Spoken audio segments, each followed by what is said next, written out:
Assalamualaikum warahmatullahi wabarakatuh. Kali ini kita akan sama-sama sharing, sama-sama belajar terkait manajemen luka bakar. Jadi, apa itu luka bakar? Bagaimana respon tubuh menghadapi atau ketika terjadi luka bakar, sampai ke penata-laksanaannya kita akan bahas di materi kali ini. Oke, kita mulai. Jadi, yang pertama atau outline yang akan kita bahas pada materi kali ini terkait definisi, penyebab, lokasi kejadian, dan prevalensinya. Kemudian secara patofisiologi luka bakar, jenis, derajat, dan keparahan, luas luka bakar, dan juga penata laksanaan prehospital awal dan lanjut. Jadi luka bakar itu diapain gitu ya. Oke, untuk yang pertama, jadi secara definisi luka bakar itu kalau di istilah medisnya kita sudah tahu kombusio ya, atau kombus. Merupakan cedera pada jaringan yang disebabkan oleh kontak dengan panas kering atau api, panas lembab, uap atau cairan panas. Bisa juga karena zat kimia dan bisa juga karena listrik. Nah, kombusio ini dikatakan memiliki morbiditas angka kesakitan dan mortalitas angka kematian yang tinggi, sehingga memerlukan penata laksanaan khusus mulai dari fase awal sampai fase lanjut. Jadi tidak bisa dianggap sebagai hal yang enteng gitu ya, karena sebenarnya untuk perawatan luka bakar ini settingan perawatannya idealnya adalah mendekati ruang perawatan intensif. Jadi ya khusus, jadi di ruangan tersebut khusus untuk pasien-pasien dengan luka bakar, karena penata laksanaannya juga khusus, kemudian resusitasi cairan, perawatan luka dan lain sebagainya itu harus dilakukan secara optimal gitu ya. Penyebabnya, jadi ini menurut American Burn Association, penyebab luka bakar itu ternyata ada banyak, tapi yang terbanyak adalah api 43%. Disusul penyebab yang lain adalah cairan atau uap panas 34%. Kemudian kontak dengan benda panas, kemudian ada juga lain-lain ya 7% bisa karena paparan sinar matahari yang terlalu lama gitu ya. Kemudian akibat zat kimiawi 3% dan juga listrik 4%. Perlu diperhatikan di sini bahwa meskipun luka bakar akibat listrik ini merupakan penyebab yang paling rendah, tetapi secara kerusakan jaringan atau efek yang ditimbulkan cukup parah pada luka bakar akibat listrik, karena kedalaman kerusakan jaringan gitu ya itu cukup dalam dan juga bisa mempengaruhi ke kelistrikan jantung juga, sehingga tidak bisa meskipun penyebabnya hanya sedikit atau 4%, tapi harus mendapatkan penanganan atau pemantauan secara optimal atau intensif begitu ya. Lokasinya di mana yang sering banyak terjadi? Jadi masih menurut American Burn Association 73% kejadian luka bakar itu di rumah. Entah itu kebakaran, entah itu konslet arus listrik gitu ya. Kemudian juga ini yang terbanyak karena ledakan tabung gas, itu juga banyak kejadiannya terjadi di rumah. Kemudian di industri 8%, di jalanan 5%, di tempat rekreasi 9%, dan juga lain-lain ini 9%. Jadi sebenarnya luka bakar ini bisa terjadi di mana saja gitu ya.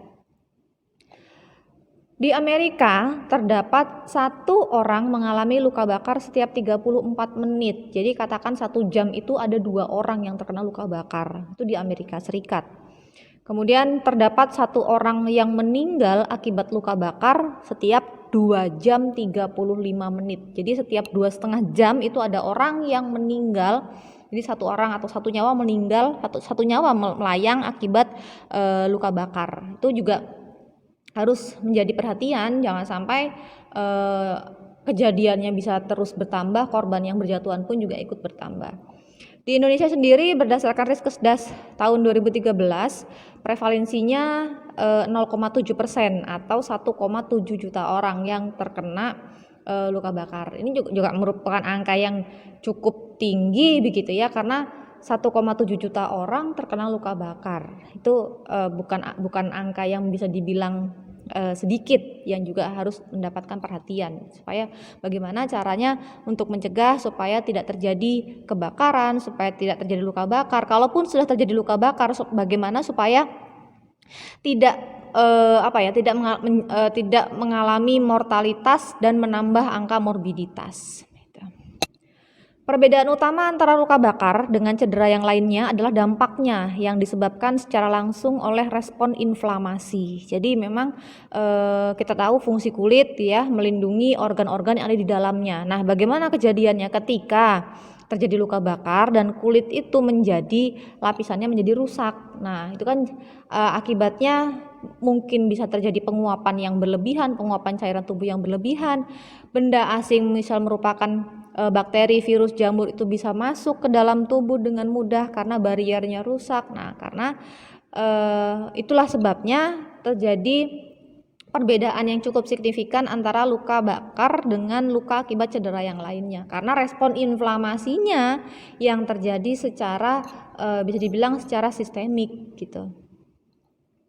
Secara patofisiologi, jadi luka bakar mulai terjadi pada suhu di atas 44 derajat Celcius, berlangsung dalam 24 jam pertama.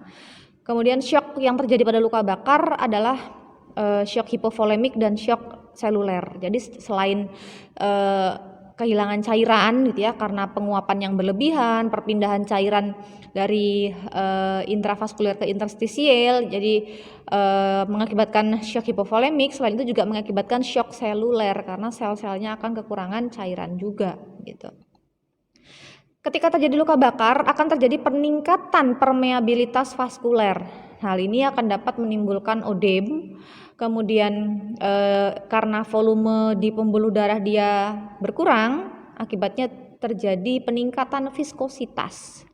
Ini yang bisa menyebabkan shock luka bakar. Kemudian mekanisme lain yang mendasari terjadinya shock adalah karena adanya peningkatan permeabilitas vaskuler, jadi terjadi penurunan cairan intravaskuler, hematokritnya meningkat. Kemudian akan juga meningkatkan viskositas darah, akibatnya terjadi shock luka bakar juga. Itu secara patofisiologi. Jenisnya, jadi jenisnya bisa dikatakan luka bakar kompleks atau luka bakar non kompleks. Kalau luka bakar kompleks itu yang dulu disebut sebagai luka bakar mayor. Dikatakan mayor atau kompleks ketika luas luka bakarnya lebih dari 10% pada anak atau lebih dari 15% pada orang dewasa. Kemudian kalau luka bakar non kompleks dia atau luka bakar minor gitu ya dulu menyebutnya, ini yang kurang dari 10% pada anak dan kurang dari 15% pada orang dewasa. Itu secara klasifikasinya. Jadi dilihat dari luas luka bakar yang terkena pada individu tersebut, pada anak ataukah pada dewasa. Kurang dari 10 atau lebih dari 10% pada anak, kurang dari 15 atau lebih dari 15% pada orang dewasa. Derajat luka bakar. Sekarang kalau kita berbicara tentang derajat luka bakar, kita akan berbicara tentang dalamnya kerusakan lapisan kulit. Jadi ada yang derajat 1 atau superficial. Di sini hanya terjadi kemerahan dan juga sifat dari kulitnya akan menjadi kering, ya. Jadi belum terjadi kerusakan pada area epidermis. Jadi hanya timbul kemerahan saja. Jadi kulitnya masih utuh, gitu ya. Belum terjadi kerusakan epidermis, hanya saja terjadi perubahan warna, jadi kemerahan. Kemudian yang derajat 2 atau parsial, dia sudah bisa sampai ke lapisan dermis begitu ya. Bisa muncul bula di situ. Jadi bula berisi cairan, warna lukanya pink, kemudian dia mulai lembab karena terisi oleh cairan. Kemudian kalau derajat 3 kerusakannya sudah sampai pada lapisan subkutan. Nah, ini biasanya terjadi pada luka bakar akibat listrik gitu ya. Seperti yang saya sampaikan di awal bahwasanya luka bakar pada akibat listrik, karakteristik kerusakan jaringannya dia cukup dalam sampai ke area subkutan ya. Biasanya warnanya coklat, hitam dan dia kering kondisi lukanya. Itu derajat luka bakar. Ada derajat 1, derajat 2 dan derajat 3. Oke, ini terkait masih derajat ya, derajat luka bakar. Jadi ini yang gambar sebelah kiri atas itu masih di derajat 1, sehingga secara penampakan masih di lapisan epidermis, hanya muncul kemerahan saja, belum terjadi kerusakan epidermis. Sedangkan yang di gambar kanan atas itu sudah mulai muncul bula, itu masih meskipun masih di area epidermis tapi dia sudah mulai muncul bula dan warnanya mulai memudar ya, tampak lukanya basah. Kemudian yang di gambar kiri bawah itu juga masih derajat 2 tapi dia sudah lebih ke dalam artian lapisan epidermisnya sudah mulai terkelupas. Kemudian kalau yang gambar di sebelah kanan bawah itu yang luka bakar derajat 3 itu memang karakteristik luka bakarnya dia khas. Lukanya berwarna kehitaman karena memang jaringan yang rusak itu sudah cukup dalam. Ini yang gambar di kiri atas itu luka dari dada sampai ke perut itu masih di derajat 2 gitu ya, karena tampak kemerahan kemudian basah dan lapisan epidermis sudah hilang. Sedangkan yang di gambar kanan gitu ya, itu gambar tangan itu sudah menunjukkan luka bakar derajat 3, sudah sampai ke lapisan sukutan, bahkan sampai ke lapisan tulang terlihat, tulang dan tendonnya terlihat. Itu yang di area telapak tangan sudah dalam kondisi nekrosis atau mati karena sudah berwarna hitam ya, karena memang ini pasien ini adalah pasien luka bakar akibat sengatan listrik. Jadi anak SD umur kelas anak umur kelas 5 SD begitu ya, terkena kabel atau apa ya, arus listrik yang ada di sawah atau perkebunan gitu. Kemudian yang gambar ini satu pasien gitu ya, tangan dan kakinya dia seorang tukang bangunan yang jatuh dari lantai 2 ketika dia sedang bekerja, kemudian dia tersangkut di kabel listrik sehingga tangan dan kakinya menjadi terkena luka bakar. Ini juga tergolong di luka bakar derajat 3 karena memang sudah cukup dalam lukanya sampai muncul ke kehitaman seperti itu gitu. Itu terkait dengan derajat luka bakar yang dilihat dari kedalaman kerusakan jaringan kulitnya. Oke, sekarang kita berbicara terkait keparahan luka bakar atau burn severity. Jadi dihitungnya, jadi ada rumusnya gitu ya. Kapan luka bakar itu dianggap parah, kapan luka bakar tidak dianggap parah. Jadi ada yang namanya burn index atau BI gitu ya. Rumusnya adalah setengah dikali luas luka bakar derajat 2 ditambah luas luka bakar derajat 3. Ingat hukum matematika. Jadi luas luka bakar derajat 2 ditambahkan dulu dengan luas luka bakar derajat 3. Ada berapa persen di situ? Gitu ya. Jadi misalkan ada yang derajat 2 ada 10%, yang derajat 3 ada 5% misalnya. Jadi ditambahkan dulu 15%, baru dikalikan setengah. Gitu ya. Jadi sesuai dengan hukum matematika. Dikatakan parah ketika burn index-nya lebih dari skor 10. Itu dianggap parah. Tapi kalau yang masih kurang dari 10 itu masih belum dikatakan parah. Kemudian secara prognosis dapat dihitung dengan menggunakan rumus prognostik burn index atau PBI. Kapan dikatakan mortalitasnya tinggi, kapan dikatakan mortalitasnya rendah gitu ya. Jadi dihitung dulu dari burn index tadi, setelah ketemu angkanya baru ditambahkan usia. Jika burn index-nya lebih dari 85 itu bisa dianggap sebagai mortalitas tinggi. Akan tetapi juga prognostik di sini juga terkait dengan penyakit-penyakit penyerta yang lain atau kondisi-kondisi kesehatan secara fisik dari si pasien gitu. Oke, sekarang terkait dengan luas luka bakar. Jadi sampai saat ini masih digunakan metode rule of 9. Membagi luas permukaan tubuh secara anatomis dengan kelipatan 9. Jadi kepala kalau secara utuh dihitung 9%, kemudian tangan 9%, dada sampai ke perut 18%, kemudian punggung 18%, kaki kanan kaki kiri masing-masing 18% dan area genital 1%. Itu dengan menggunakan kelipatan 9. Atau ada juga metode dengan menggunakan palmar gitu ya, atau telapak tangan yang diasumsikan satu telapak tangan ini atau satu telapak tangan pasien itu sama dengan luas luka bakar 1%, sehingga untuk lebih cepat biasanya digunakan untuk identifikasi secara cepat berapa persen luas luka bakarnya dengan menggunakan metode palmar ini. Tapi nanti akan di cross check lagi dengan menggunakan perhitungan persentase luas luka bakar dengan mengikuti rule of 9. Itu untuk luas luka bakar. Sekarang bagaimana penata laksanaan gawat darurat pada cedera luka bakar, mulai dari prehospital, penata laksanaan awal sampai ke penata laksanaan secara lanjut. Penata laksanaan prehospital yang pertama adalah ketika terjadi kejadian kebakaran misalnya, atau ada orang yang terbakar misalnya. Yang harus dilakukan pertama adalah menghentikan proses kebakaran tersebut. Jadi ketika ada orang yang sedang terbakar begitu ya, disuruh untuk berhenti, jangan berlari, karena dengan dia berlari bertambah dengan kekuatan angin maka akan bisa menimbulkan apinya semakin membesar. Kemudian instruksikan orang tersebut untuk menjatuhkan dirinya ke tanah atau ke di sekitarnya dia yang lokasinya di sekitar aman gitu ya. Kemudian disuruh untuk berguling.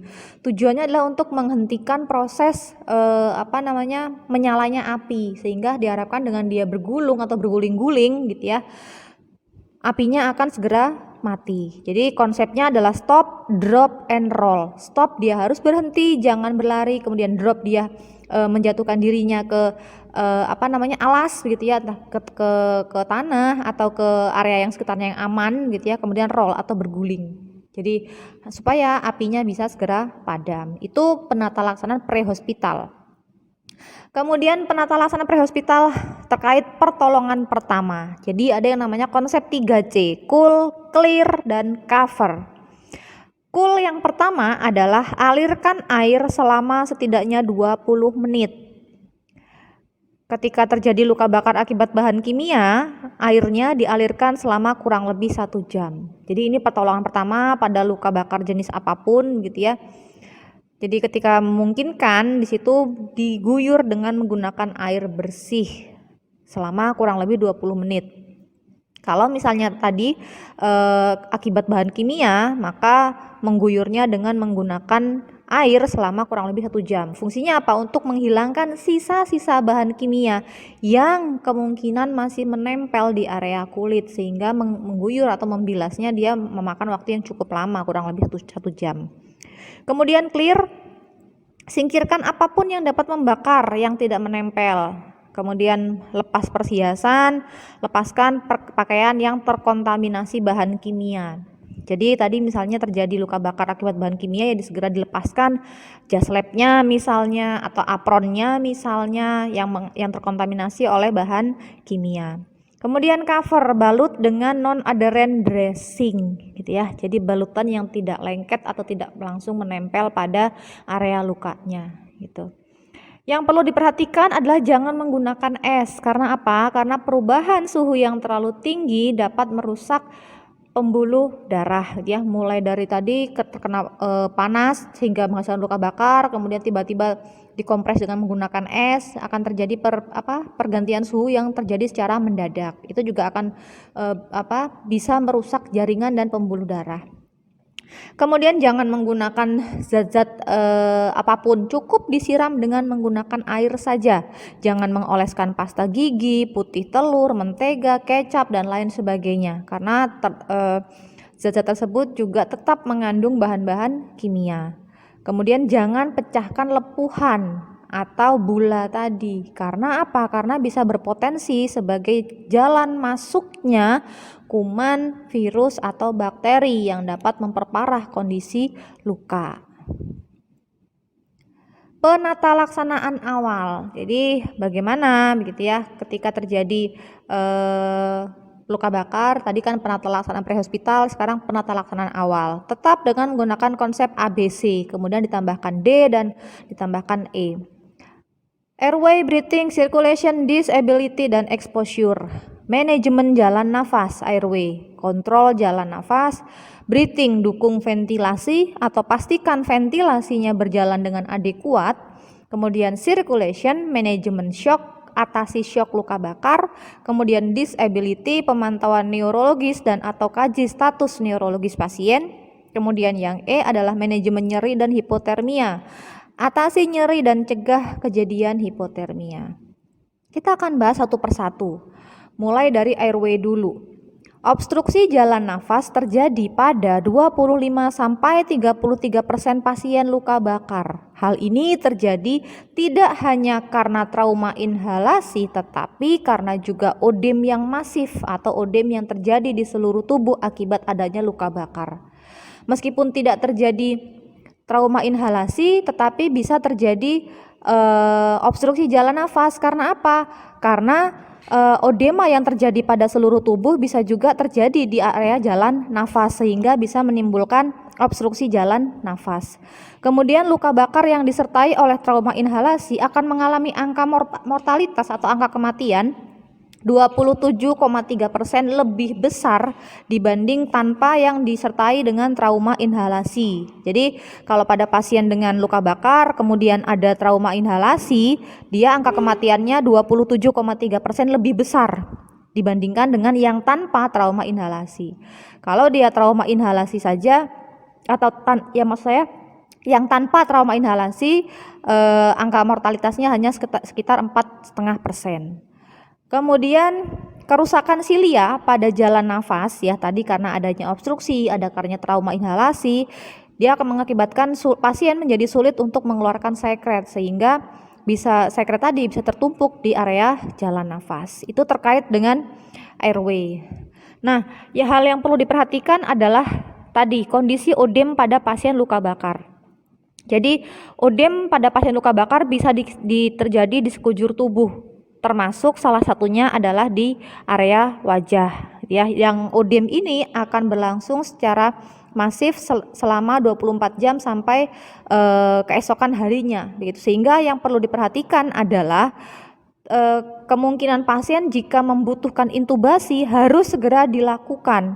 Karena apa? Karena kalau sampai terlambat menunggu sampai keesokan harinya intubasi baru dilakukan, maka akan kesulitan untuk memasukkan alat sebab saluran nafas sudah mengalami odem gitu ya, sehingga alat akan sulit untuk dimasukkan. Intubasi kemungkinan akan sulit akibat odem pada wajah dan hipolaring.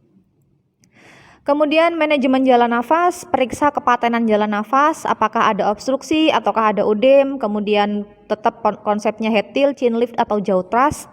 Kemudian juga pasang collar neck jika terjadi cedera pada area servikal. Kemudian pertimbangkan pemasangan endotracheal tube dengan ukuran yang sesuai, dewasa ataupun juga pada anak-anak. Gitu. Ini untuk mempertahankan kepatenan jalan nafas.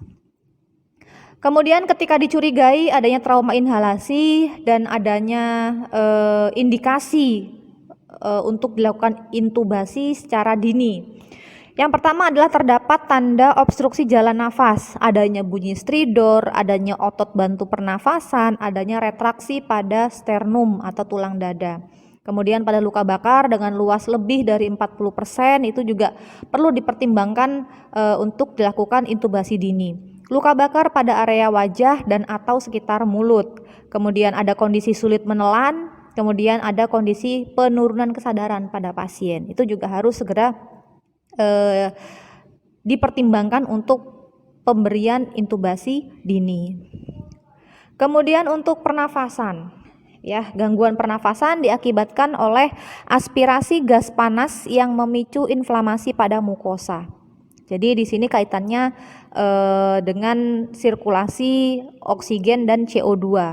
Keracunan karbon monoksida terjadi akibat kebakaran pada ruang tertutup. Nah, ini penting untuk menjaga keamanan dan keselamatan, baik itu dari aspek gedungnya, bentuk daun pintunya dan lain sebagainya, sehingga pada kondisi-kondisi darurat ketika membutuhkan waktu yang cepat untuk evakuasi gitu ya, jalur evakuasi harus jelas kemana, kemudian orang-orang pun juga harus dipersiapkan agar siap dalam menghadapi situasi bahaya atau darurat, misalkan kebakaran. Ya, apa yang harus dilakukan, kemana mereka harus berlari dan lain sebagainya, kemana mereka harus berkumpul, titik kumpulnya di mana, itu harus dipahami atau harus ya setidaknya diberikan sosialisasi seperti itu, gitu ya, agar tidak terjadi hal-hal yang tidak diinginkan. Contohnya ada beberapa orang yang terjebak dalam satu ruangan tertutup akibat tidak bisa keluar pada saat terjadi kebakaran. Efeknya apa? Mereka akan terlalu lama menghirup gas karbon monoksida, karena gas karbon monoksida ini adalah hasil dari proses pembakaran, gitu ya, yang ketika dia dihirup oleh pernafasan, kemudian dia berikatan dengan hemoglobin, dia akan berikatannya secara cepat atau punya afinitas, punya daya terikat terhadap Hb itu 240 kali lebih tinggi dibanding oksigen. Jadi ketika oksigen dibandingkan dengan karbon monoksida, dia akan karbon monoksida yang lebih cepat berikatan dengan Hb, sehingga terjadinya ikatannya bukan oksihemoglobin tapi karboksihemoglobin, gitu ya. Kulit pasien yang keracunan karbon monoksida akan tampak berwarna merah ceri. Ini yang spesifik, jadi warnanya merah-merah ceri, agak sedikit ke pink begitu, tidak seperti pasien pada warna kulit pada umumnya, gitu. Dampak keracunan karbon monoksida pada seorang pasien, gitu ya. Ketika kadarnya karbon monoksida masih kurang dari 20%, itu masih tidak ada gejala. Kemudian ketika kadarnya 20-30% mulailah muncul sakit kepala, mual, kemudian kalau 30-40% muncul konfusi, muncul juga takipnyu, ya, pasiennya sudah mulai agak linglung dan bingung. Kemudian 40-60% sudah koma karena sudah terlalu banyak hemoglobin yang berikatan dengan karbon monoksida. Kemudian kalau jumlahnya sudah lebih dari 60%, kemungkinan pasiennya akan meninggal. Kemudian breathing, ya, dukungan ventilasi. Periksa kecepatan dan kedalaman nafas serta auskultasi bunyi paru bilateral kedua belah paru-paru, kanan dan kiri. Kemudian head up atau tinggikan kepala tempat tidur 30%, ini untuk mencegah ödem pada leher dan dinding dada. Kemudian berikan oksigen 100% dengan menggunakan non-rebreathing masker. Jangan percaya oksimetri nadi, karena kita nggak tahu itu yang berikatan dengan hemoglobinnya itu apakah oksigen murni ataukah karboksi hemoglobin, gitu ya. Jadi tidak bisa membedakan mana yang oksihemoglobin, mana yang karboksi hemoglobin. Jadi dia hanya menghitung kadar oksigen dalam dalam darah, hanya di superficialnya saja, tapi tidak tahu apa yang sebenarnya terikat di hemoglobinnya, oksigenkah ataukah ataukah karbon monoksida. Kemudian pertimbangkan pemberian ventilasi mekanik. Beralih ke konsep C atau circulation, ya, tadi sudah airway, sudah breathing, sekarang ke circulation. Kehilangan cairan pada pasien luka bakar ini adalah hal yang sangat perlu diperhatikan, gitu ya. Terjadi akibat peningkatan permeabilitas pembuluh darah, terjadi shifting atau perpindahan cairan dari intravaskuler ke interstisial. Keterlambatan resusitasi cairan lebih dari 2 jam, angka mortalitasnya akan meningkat. Ödem terjadi pada 4-6 jam pertama dan akan terus berlanjut sampai dengan 24 jam pasca kejadian luka bakar. Pasien yang membutuhkan resusitasi cairan adalah pada orang dewasa dengan luas luka bakarnya lebih dari 15%, dan pada anak-anak dengan luas luka bakarnya lebih dari 10%. Itu baru membutuhkan resusitasi cairan. Di bawah itu masih cukup dilakukan pemantauan saja. Tapi kalau luas luka bakarnya sudah 15% pada orang dewasa atau 10% pada anak-anak, sudah wajib hukumnya mendapatkan resusitasi cairan. Manajemen syok pada pasien luka bakar. Jadi hal pertama yang harus dilakukan adalah memasang akses intravena di 2 jalur. Hal ini dibutuhkan untuk segera memasukkan cairan yang kadang jumlahnya cukup banyak, begitu ya. Dipasang pada area yang tidak luka, kemudian diutamakan vena pada tangan dan lengan karena resiko plebitis pada kaki itu lebih tinggi. Kemudian hitung kebutuhan resusitasi cairan sesuai dengan luas luka bakar. Hitung luas luka bakar derajat 2 dan derajat 3 saja. Jadi yang diikutkan untuk penghitungan rumus resusitasi cairan hanya yang derajat 2 dan derajat 3 saja. Derajat 1 tidak dihitung. Cairannya yang kristaloid yaitu ringer laktat, kemudian masih tetap seperti konsep yang sebelumnya, separuh dari kebutuhan cairan diberikan pada 8 jam, kemudian sisanya pada 16 jam berikutnya. Waktu pemberian dihitung sejak kejadian luka bakar, bukan pada saat pasien masuk ke rumah sakit. Ya, jadi penting hukumnya untuk mengetahui jam kejadian luka bakar. Jadi menghitungnya bukan pada saat sejak jam pasien masuk dibawa ke UGD atau dibawa ke rumah sakit, tetapi dihitung sejak luka bakar itu terjadi. Kemudian untuk manajemen shock yang lain adalah pemantauan balans cairan. Di sini pasien perlu dipasang kateter urin untuk mengukur output urin. Ini formula yang bisa digunakan untuk menghitung resusitasi cairan. Ini menurut ATLS 2018, akan tetapi memang yang banyak digunakan sampai saat ini masih rumus orang dewasa 4 cc dikalikan kilogram berat badan dikalikan luas luka bakar. Kemudian kalau yang pada anak-anak 2 cc dikalikan kilogram berat badan dikalikan luas luka bakar ditambah kebutuhan faal untuk anak-anak gitu ya. Jadi masih banyak dipergunakan rumus dewasa 4, anak-anak 2 plus kebutuhan faal. Kemudian disability pemantauan neurologis, jadi periksa respon pasien dengan metode AFPU, alert atau pasien sadar penuh, kemudian verbal, pasien harus dipanggil terlebih dahulu untuk mengkaji respon pasien, kemudian dengan menggunakan rangsang nyeri atau pain, ataukah pasiennya sudah unresponsif atau tidak memberikan respon.